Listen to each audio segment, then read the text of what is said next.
Cette exposition, à travers ce voyage dans nos lieux de mémoire, n'a d'autre but que de garder vivantes ou plutôt les mémoires du passé, pour mieux préparer le présent et l'avenir, et toujours dans un... Vernissage ce mercredi à l'Institut français du Burundi d'une exposition d'une bande de photos des lieux de mémoire accompagnée de légendes. Une exposition faite après la visite des lieux de mémoire par un journaliste du groupe de presse Iwachu en collaboration avec la photographe Martina Bachigalupo.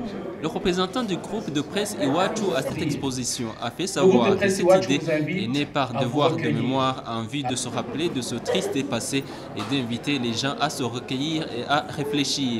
Pour Didier Wukuru du groupe de presse Iwachu, ils ont également voulu prévenir afin que ce qui s'est passé ne se reproduise jamais. Le journal Iwachu a pensé à travailler sur ces lieux de mémoire pour apporter sa contribution dans ce processus qui consiste à ce que les générations futures puissent savoir ce qui s'est passé et aussi à travers ces connaissances de ce qui s'est passé, prévenir, ne plus refaire la même chose. Donc le journal Iwachu a voulu attirer l'attention des autorités, l'attention de tous ceux qui peuvent intervenir pour que ce qui s'est passé ne se reproduise plus.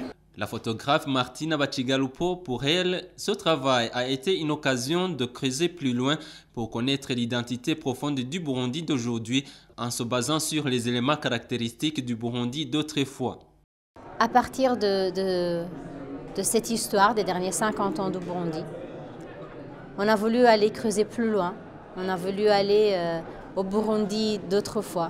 Pour ce qui me concerne, la question ouverte est la suivante. Qu'est-ce que c'est que l'identité du Burundi aujourd'hui? On est passé à travers des moments très difficiles. Il y a un héritage très très riche qui passe par les Burundis, par les tambours, par un pays qui était représenté par un même roi, une seule langue, un seul territoire géographique, une seule religion. Est-ce que tout ça est vraiment perdu ou est-ce que tout ça peut revenir aujourd'hui?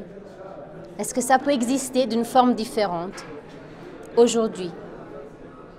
Est-ce que l'unité qui représentait le Burundi du début du siècle peut revenir aujourd'hui en balayant toutes les divisions qui ont caractérisé quand même les dernières années de son histoire?